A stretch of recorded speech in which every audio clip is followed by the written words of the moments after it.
Welcome to Dropping In, a podcast of storytelling and interviews with your host, Winter Olympian Mercedes Nichol.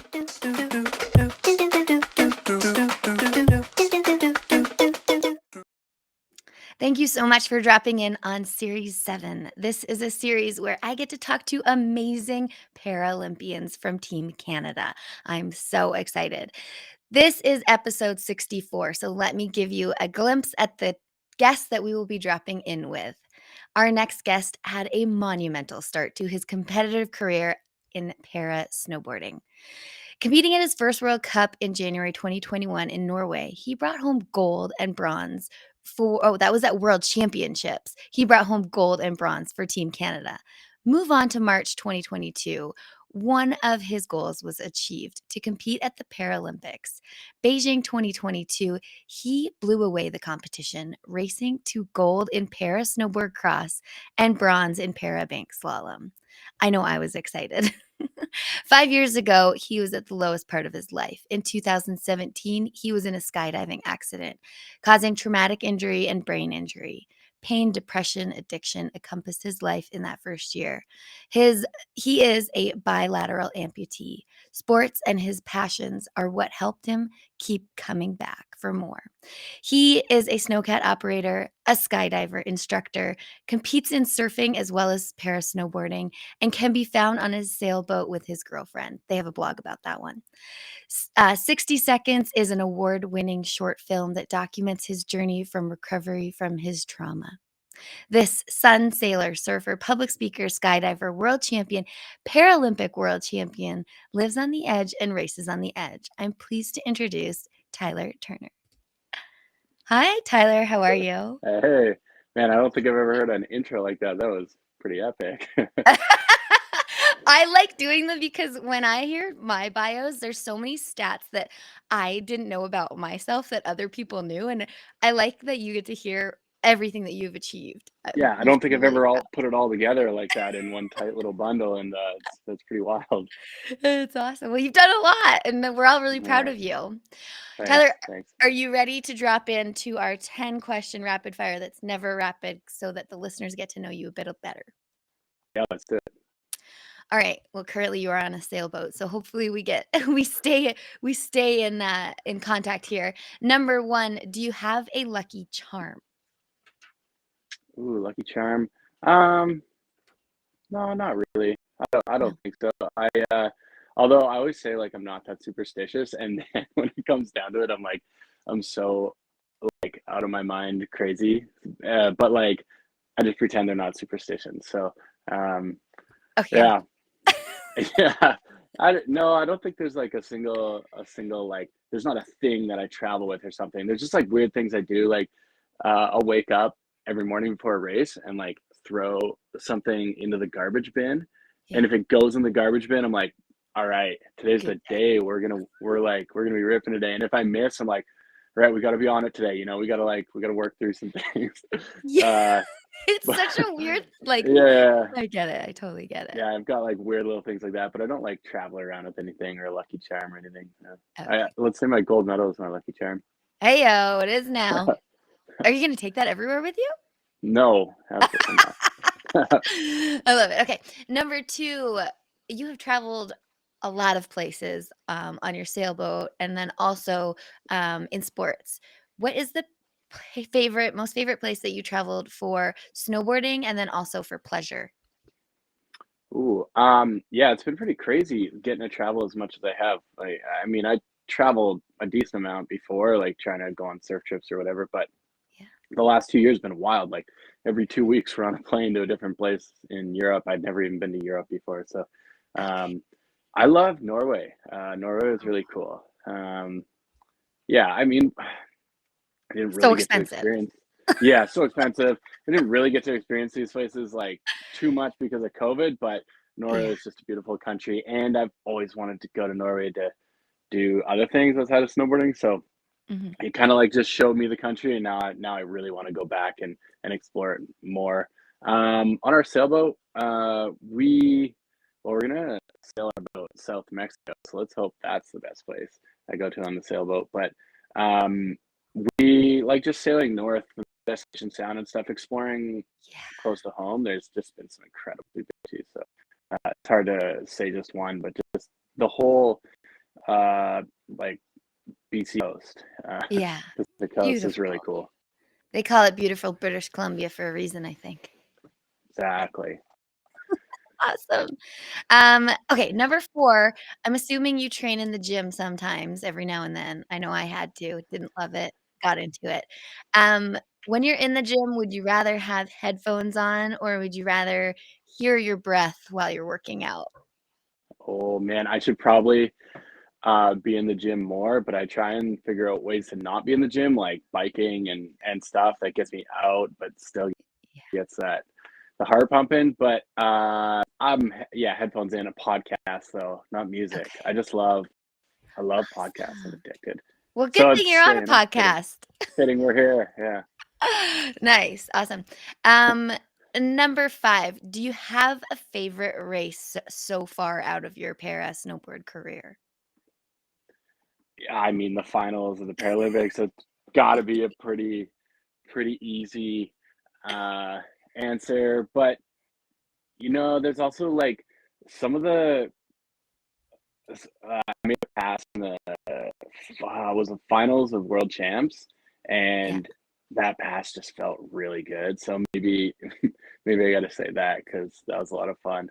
The finals of the Paralympics was just so scary, and I was trying not to fall the entire time and having a full mental breakdown. So it Yeah. wasn't like as fun, but um, yeah, I mean, both those are real big finals for me. So those are great races. I I used to, when I was younger, race in border cross, and I can understand why a pass would be, like, such a cool moment to remember, so I totally Hmm. respect that as well. But then I did listen to, you on another podcast, and you were describing that, like, last 10 seconds that seemed to be, like, Oh an man, hour in your head, and I was like, "We'll get into that," but I was like, "I can see totally. how that would be a challenge too." Well, if we're gonna get into it, I won't tell you all the stories right now. Yeah, But yeah, okay. that was a wild 10, 15 seconds of my life. All right. So cool. Okay, number 6. What puts a bigger smile on your face? Now, this is gonna be a tricky one for you, I think. Sailing, snowboarding, skydiving, or surfing? Oh, skydiving. It's not Skydiving even the biggest tricky. smile. Yeah. Oh, it's not? I No, I love it so much. Like a good wave is so good and a good pow day is so good. But I mean, um, yeah, flying a wingsuit is like Okay. it's just like a whole new level. So Um, rad.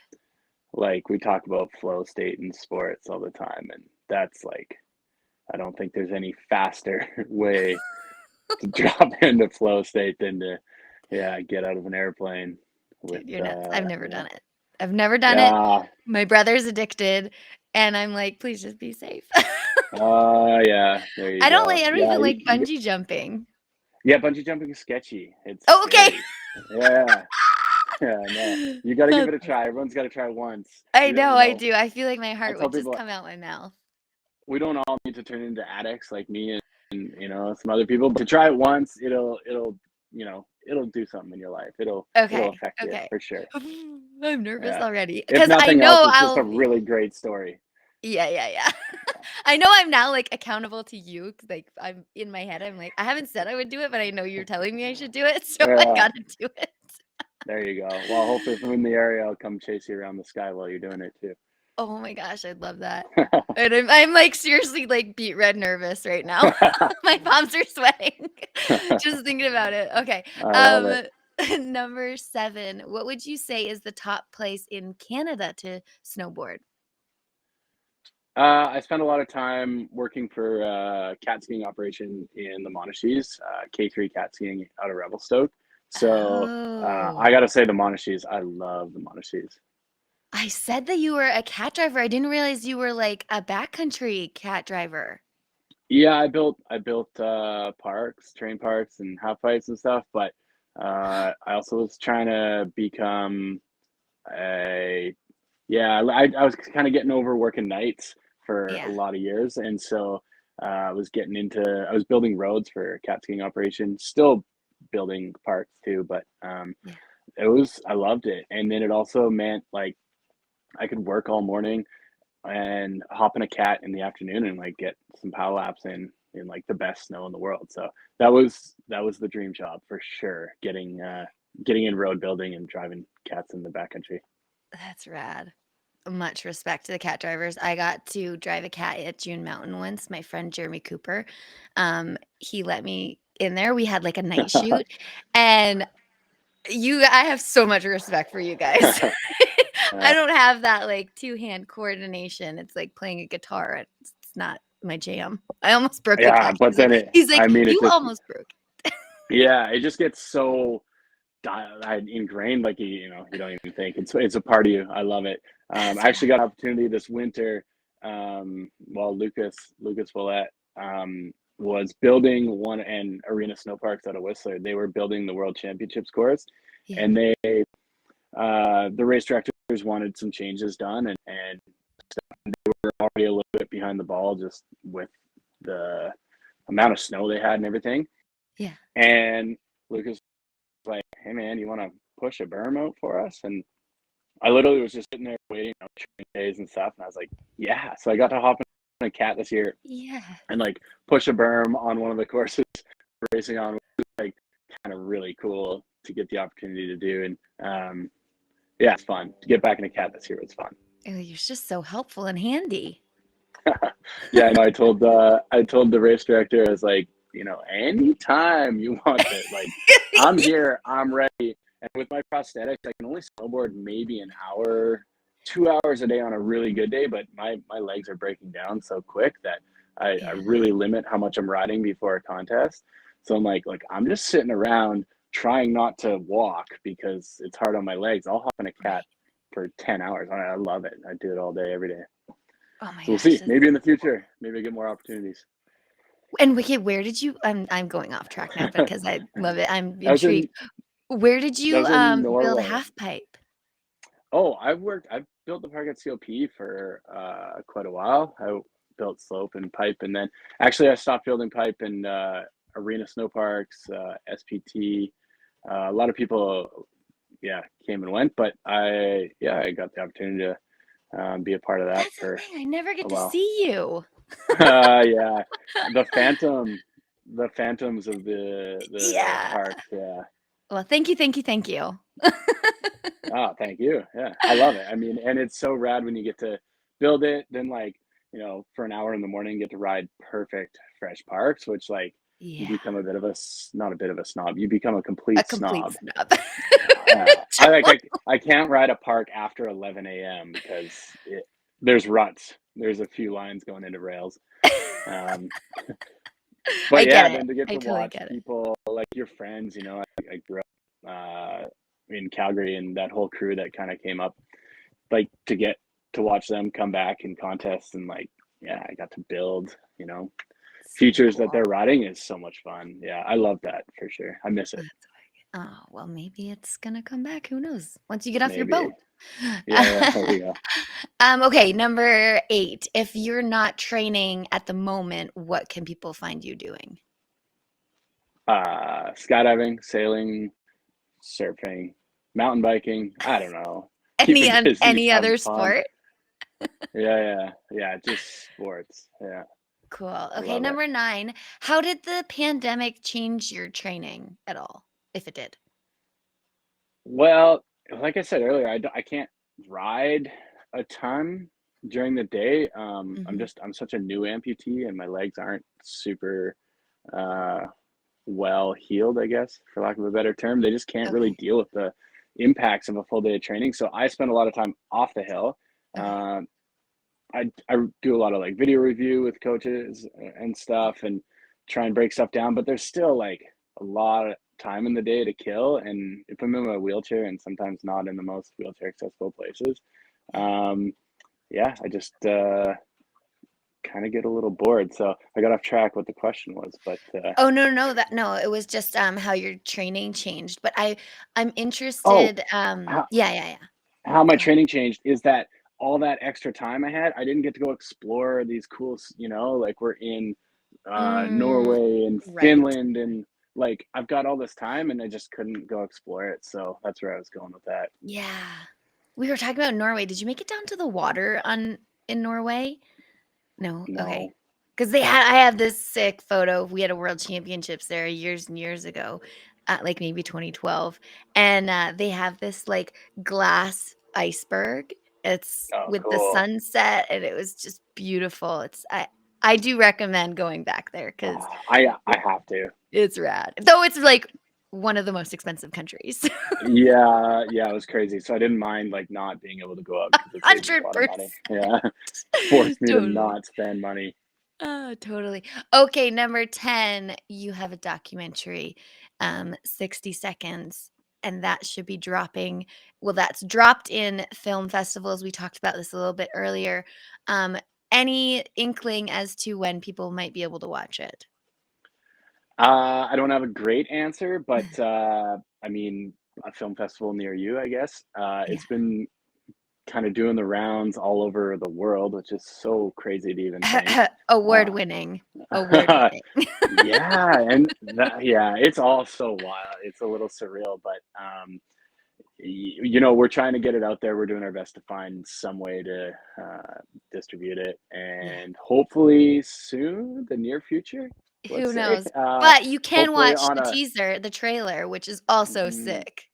yeah, hopefully on a huge streaming site near you. I don't know. There we go. There Let's we see go. where we can get this thing. But yeah, Nice. I'd like to get it out there. You know, it's a time of my life that's very much behind me, and so it's kind of wild for me. We've done a speaker series with Arc'teryx, and um, we did this really cool night in Victoria and called it the Mind Game. And John Coleman, who's uh, you know, sports psychologist and mental performance coach, he's a part of this documentary, very much part of it. And him and I and yeah, we had this night that was like a super deep, intimate conversation. It was really cool, and watching people react to it. But it's a time in my life that's well behind me now, and I'm, Mhm. you know, living a very different part of my life now. It's just kind of wild. So I get it out there because it's only getting further and further away behind me, and Right, um, right. it is a little weird because then people meet me and they're like, "Oh, that's not you anymore." I'm like, "No, yeah, but there's a whole nother part of that story. So who knows? Documentary number 2 coming up. Yeah, man. Part Gold 2. medal, bronze medal. Like you've done a lot. Yeah. You've come really far. It's funny. Yeah. I speak on my crash, and I get like whenever I talk about it, I get like these ghost pains in my hip from my crash in 2014. Do you get anything like that? Like, Oh, the phantom pains and then a friend of mine like just a few weeks ago was like, "Do you ever get any of those devil pains?" I'm like, "I'm calling them devil pains from now on because the oh, I phantom heard pains you are speaking so about that. crazy. My toes, it feels like my toenails are being ripped out. It feels like I'm Oh my God. getting fire pokers through the bottom of my foot, and like Yeah, I want to it's talk about just that. all day, every day. And yeah, it's a test mentally. Like physically, it's pain, whatever we deal with that. But like the mental test of like these random insane pains just Unbelievable. popping up. Yeah, it I don't know. It'll drive me mad for sure. Yeah, and I listened to you and you said that it was like 8 se it, like, will, like, zing on you, this, like, poker in your foot that lasts, like, 8 seconds, and then you're like, "Okay, moving on." Well, no. So the like really intense ones, they'll be like 1 second, and it feels like a poker is going through Okay. my foot, a fire poker.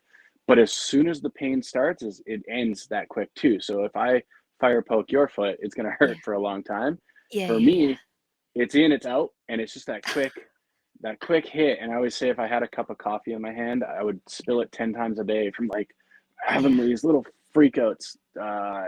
But then it's gone. Like I can't even be in pain anymore after. And So wild. it's a weird feeling. It's just nothing I've ever felt before being an amputee, or Yeah. you can't even relate it to anything specifically. It's that's a wild one. I'm still, I You're don't know. learning. It's the one that still gets me down because like some days I just can't. You just can't avoid it. There's no part of life now, so it's a Yeah. bit of a battle. Okay, well, that was the rapid fire. We made it through. It's never rapid. Everyone knows that, but we know a lot more about you. Now I want to talk about the Paralympics because these were your first games, and like the last Paralympics probably weren't even a thing for you. And so you just kind of came onto the scene and crushed it. Did you Yeah. you just wanted to go to the Paralympics? Did you see that you would be getting gold and bronze at those games? Well, first we'll back up. At first, you said like the previous games weren't even a thing. I actually I watched the previous Paralympics from the hospital, essentially. Okay. And that point, I wasn't.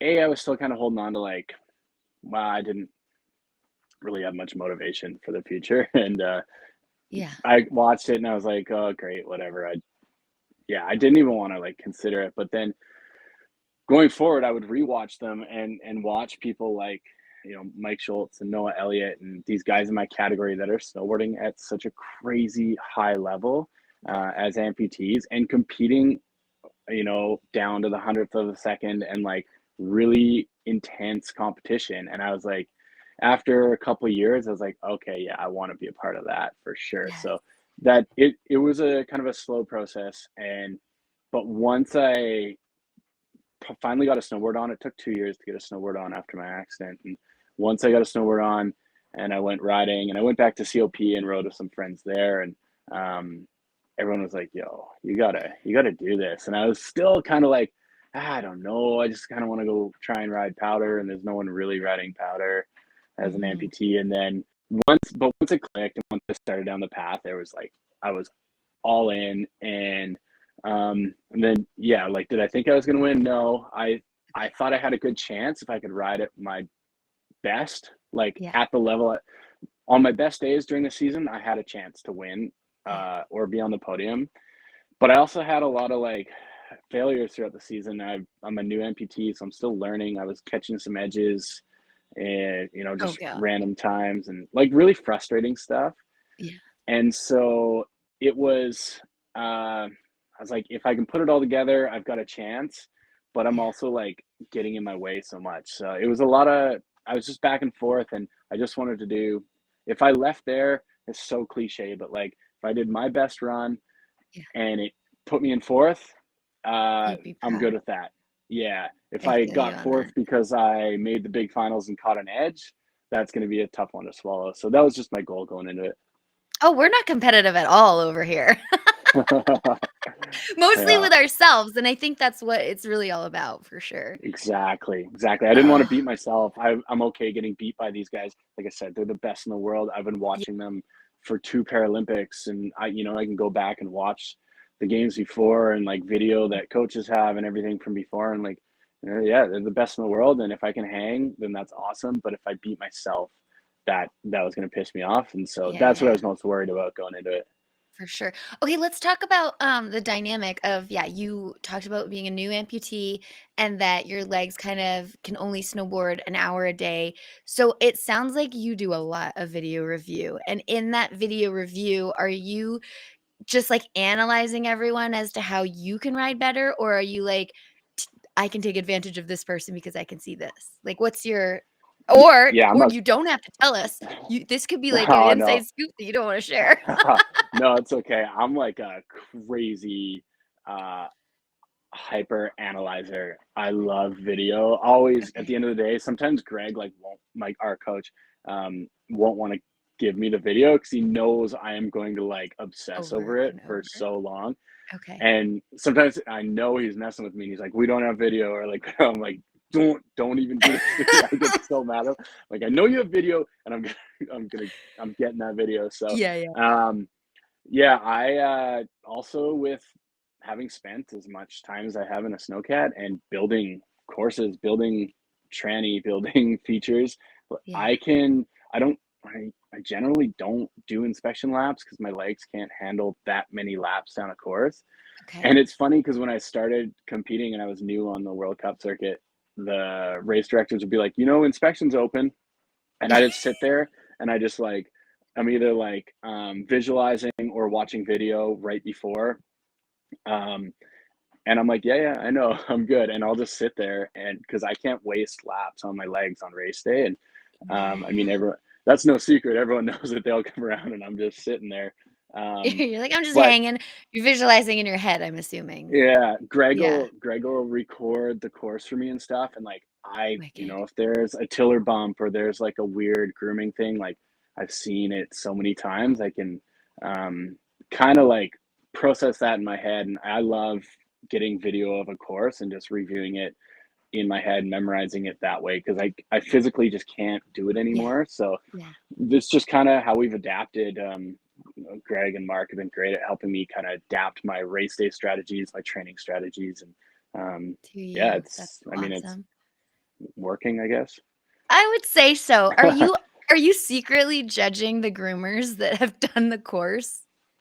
Absolutely, and it's like, um, yeah, like our world champion. I mean, um, Steve Petrie and Lucas are they're the best of the best, and our Yeah. world championship course in Norway was groomed so well. And it's the first, like, going up the chairlift, I'm looking at, like, what did the free groomers do and how did they deal with the snow conditions? And I don't know, it's just part of when you spend that You've many got thousands of hours, judging your own stuff, you judge everyone else's too. And totally. also, like, just, is this course going to be good? Is it going to be tiller bumps everywhere? Is there going to be grouser bar marks everywhere? Or what do we need to be prepared to deal with? And that world champs course, I rolled up and it was groomed just so beautifully. And I saw Lucas at the top. I was like, yes, thank you. It is amazing. And of What a course, it's dream. amazing because they're the best of the best. But some of Yeah. these courses we roll up to, and you're like, uh-oh, this You're is like, "This is going gonna to be be. gnarly." Yeah. Yeah. There's been a couple races where everyone across the board, we roll up and we're like, oh no, this is going to be spicy racing, not because of anything other than I the, like it spicy racing. yeah, yeah, yeah. Always judging for sure. Yeah, I would be too.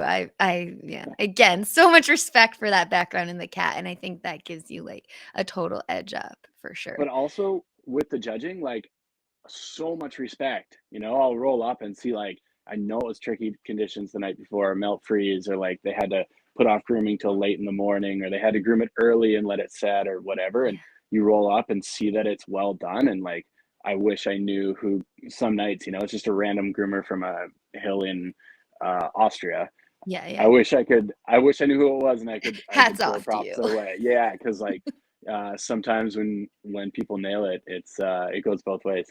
Yeah. Well, I'm like I said earlier, you're all sneaky. We never see you guys. Exactly, right? You never know who it is, and yeah, For you the just good get to and the judge bad, no. their work. Yeah. So funny. Okay, so when you are on the race course, this is like a question that I had, like, I've been thinking about for days, and I was just like, I hope the answer is no. You talked about that, like, fire poker in your feet. Does that ever happen when you're on the race course? No, and it's why I do, like we said, mountain biking, skydiving, surfing, snowboarding. It's Get why some. I'm addicted to these things, because when, like, on the chairlift, yes, on the, like, Okay. when you're sitting having lunch or whatever, or you're on the beach, in the airplane, horrible with the air Ugh, pressure. yeah. But while you're doing that thing, the, like, complete bliss that you feel, and, like, just, it's the best painkiller. There's no pain when I'm doing these activities, and yeah, just completely focused on the task. That's why I love these things. It's an escape without a doubt, and it's an addiction for sure. But it's because I'm not just addicted to doing what I'm doing. I'm addicted to the, like, The just feel. not feeling pain, because Yeah. I have pain Ugh, 24/7, I'm except so when I'm sorry. sleeping. I love sleeping too. Oh no, it's yeah. I mean, it's just part of life now, and Yeah. it comes. My life's amazing. I'm so lucky to be where I am, but Yeah. the good comes with the bad, and hopefully it all comes out on the good side of the scale For in sure. the end. I love that passion, it really does come through when I hear you talk. I'm just like, "Yeah, man, I love it too, I get it," and I think the listeners kind of will get an idea as well. So, you had a plan at the Para Games to, in the start gate, not talk or think about snowboarding. Did that start at the Para Games, or was that planned before in all of your races? Yeah, no. That did not start at the Para Games. It Okay. actually, well, I mean, I've been trying to figure out what to do. I'm a bit of a head case. I'm a big time head case. I'm a And big time head case too. yeah. So I was just and like I love racing and everything pre-accident, but it'd been 5 years and I just kind of lost that a little bit. And so I was getting back into this like high intense racing. And I don't know, maybe it was just because my accident or something. I just wasn't dealing with that pressure, that like start gate jitters like I was before, or uh, so I was trying to figure it out in Puha in Finland. I made the big finals. I was stoked. I was like sticking to the game plan, nailing everything I wanted. Big finals. I come out in second place. I love it. I got lots of room in front, lots of room behind me. I was going to make my pass. I was hoping to make a pass where I was making passes in training, and then boom, I catch an edge and go down in like a mundane, flat, pretty slow part of the track. And it was ahead. It was like just a mental lapse. And Yeah. so that's where I started going forward. Like, I need a better routine. And I can snowboard.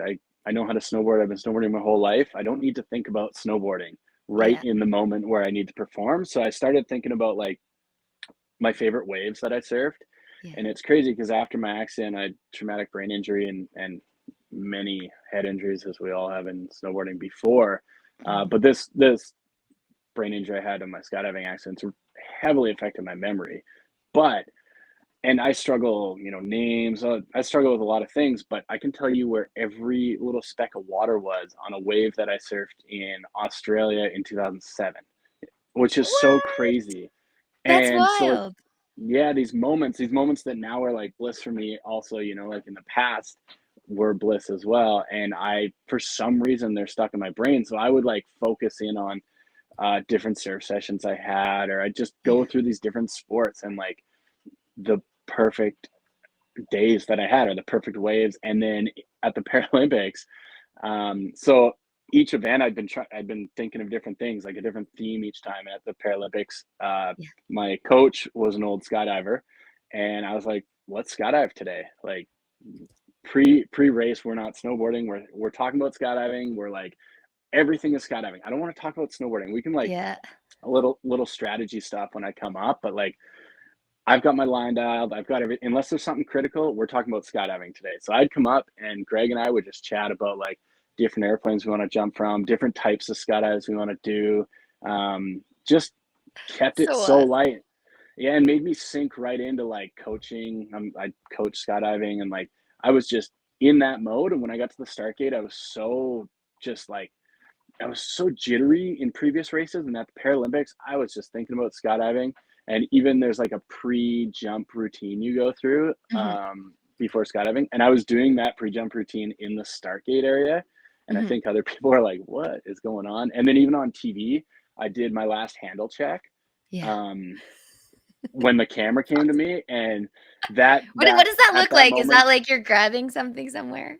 yeah, so you have two handles up on your chest, and a cutaway Okay. handle and your reserve handle if things Okay. go bad, if you emergency procedures. And yeah, you do your handle check before the Yeah. door opens. So and I you run love through it. your emergency procedures. I did that, and then it made me laugh in the start gate, and I was just giggling, thinking of all my friends back home at the drop zones and stuff that I Yeah. frequent and work at. And I was just laughing, thinking the people who know, and they're dying right now. And it was great because I didn't think of snowboarding. And then when Yeah. the gate dropped, I was like, okay, I'm just snowboarding. I didn't have to think about it. Now I'm in it and I'm just doing Yes. it. Yeah, so that's my secret. And anyone who wants to take it can try, but Good I don't luck. think Good luck out there, anyone's guys. going to be visualizing skydiving before they skydive. So I think I'm safe with this one. I Yeah, can let yeah, this no, one out of the bag. I think everyone's got their own thing. Like, I remember being at the top of the half pipe and, like, Tora Bray, good friend, she would be dancing. And, like, some Yeah. other people would be, like, in the zone visualizing, and I'd be like, "I'm not sure which one I am." I mean, it took me, like, probably I don't even think I figured it out in 20 years of being at the top of the half pipe. Every day was different for me, so it's just a journey, right? Yeah, but once you find yours, like, I'm lucky I found it pretty quick, but once you find it, Totally. then it's just like, now how deep can we go with this? How far can we Yeah, go with yeah. it? So, like, it's gonna be interesting going forward. Like, obviously, I know what works for me, and I'm gonna dive into that as deep as I can and see if it can help me push even further. So rad. And so we mentioned the last 10 seconds of the race earlier in the rapid fire. Do you want to kind of walk us through that? Because I think it's an amazing story. Yeah, I'd always planned each race. I was planning to take a look up the course at a turn four because it was a toe side turn for me. And in the finals, I thought they were right on my tail. Like I was maybe just hearing footsteps or something. But in my head, I'm like, I'm up front, but I'm pretty sure Mike Schultz was probably like 2 feet behind me. I would Okay. assume, because he's a master. And I took a look at a turn four and saw them back there battling, and I was like, oh man, I'm gonna win a gold medal. And then my knees went jello. I I Yeah. just yeah, it was so bad. I came into turn five. I kept it solid through turn five, but this final little rhythm section I was struggling with all week. And I have two prosthetic legs, and I, when I have to move my knees up and down, things get a little out of control, and that's where I can start to fall. So I had figured out my movements through there. I had it dialed by the end of training. And then in Yeah. this final run, I hit it so bad. It's like boom, boom. I'm hitting like not even pumping through transitions. I go up, I catch my edge on the top of this little camelback feature. Yeah. And in my head, I'm thinking, don't do what I did in Puha. That I went straight to Puha. Like, if you do this on television with everyone you know Oh, watching, like 100 meters before the finish line and blow yeah. a gold medal, this is gonna and like that 10 seconds from catching my edge to the finish line was the longest 10 seconds ever. I had a full conversation with myself. I'm cursing at myself. I'm like, I was so mad at myself already before I'd even done it. And Right. when I went off that final jump, I landed and looked back because I figured easily someone had closed the gap. I figured Okay. there's no way I'm still like way out front. And I looked back and hadn't seen anyone off the jump, and I just my mind was kind of blown that somehow I held on to that because I was trying to give it away at that point, which is, yeah, the worst feeling ever. So I'm gonna spend the next 4 years trying to get that figured out and dial Yeah. that in Yeah. because, uh, yeah, that's not a like a long term success plan. Uh, to have your knees completely go weak in the middle of a race. But yeah, I held it Yeah. together for that one, and it's a good story now. But in In the the moment, moment, just oh, nail biter. I was so mad at myself. Biggest thing, I was just mad that I would let this happen, and Right. thankfully I didn't let it happen. Yeah, Yeah, yeah. Oh made my it through. gosh. Such a good story. And I like honestly, sometimes 10 seconds can seem like a lifetime when you're in a Oh moment like that. man, I Wild. just wanted to get to the end. Every roller I went over and kept casing them, and like, just get me there. I just want to be there.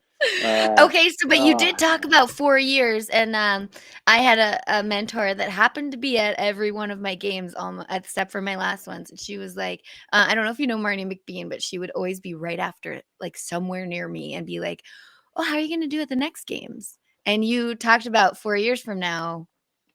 What does that mean? Oh man, I have to go to Italy. Like uh after that, I mean, provided my body can hold up Yeah, because man, I beat my body down pretty hard with all these activities. But yeah, yeah, no doubt the goal is Italy. After, China was an amazing experience. I had great success, which made it that much better of an experience. But yeah. it was also a wild, wild experience, and I would really love to go to a non-COVID games and Oh, yeah, I feel experience you. that. Mm, Um, so it's good. It made the decision for me. COVID made the decision for me that I have to okay. keep doing this and keep pursuing it. And I love it. It's so much fun. Yes. I'm addicted. So the Oh, you're people we get talking to to someone travel that with, was definitely addicted, went to 4. yeah, I don't recommend wow, 4, but, like, because it's so much life, but, I mean, it is yeah. an amazing lifestyle for sure. Yeah. Oh, that yeah, 4 is incredible. We'll see after that, but the next 4 years, I look forward to traveling with I've made so many friends there, and Yeah. even the people I compete against, I mean, you know that, like, you Mhm. compete against them and we're ruthless competition, and like And then go have we're beers and, all like, pat each other on the backs. totally. Yeah, It's the yeah, you best. know, It's the best uh, sport. I honestly like, I grew up figure yeah, skating, and everyone's, like, against each other, like, you're not really friends, and snowboarding is just that one off where, yeah, we do go against each other, but, like, we're good friends. We're still gonna hang. totally. And I'm like totally cheering for them, you know? Like I Yeah. was so happy to be on the podium with Mike Schultz, which like that's also a crazy story too. He invented the feet that I use, Oh, I which is didn't even ask about those. Like, how does that work? yeah, I mean that's a whole nother story, Well, but I'll have you on again. yeah. But like Mike Schultz, who's I mean, he's kind of the godfather of para snowboarding in a lot of ways. Yeah. He's been doing this a long time, and he's I mean, he's paved the way for people like myself. And for me to get to race against him is amazing. He also realized there was like a lack of prosthetics for snowboarding specifically. He Right. was a professional dirt biker, and he also wanted something for dirt biking. And so he Okay. just invented it. He went in his shop and he freaking invented a So foot rad. with bike shocks in them and Okay. fully changed the sport. Like straight up took the sport to a whole new level with his invention. And then I don't know the number, but like the vast majority of people who won a medal at the Paralympics or World Championships were wearing the foot that he invented, you know, myself included. I have two of them. Yeah. And it's just so cool On the to be able to podium with him. yeah, to be able to race with them, race against them, be on the podium with them, and yeah, so that's I look forward to that too, like just the people I've met and the community that I've met and created through that whole world. It's been amazing. And you have such good coaches on your side too. I mean, the respect that you have for them is so great, and the relationship you've built there is amazing. Yeah, super lucky. I mean, Greg and Mark are well. I mean, Mark Fawcett, like Yeah. him teaching you how to do heel and toe side turns is alone. That's amazing. I'm not sure who Greg, doesn't love Mark. yeah, I know Mark's so great, and then Greg, of course, is just such a great coach, and we've become good friends too, which is really great. We get to go. I mean, Mark and I just went mountain biking last week. He was on the You island said here, and that. Yeah. yeah, Greg and I get to go mountain biking Have quite you a gone bit. And skydiving with Greg yet?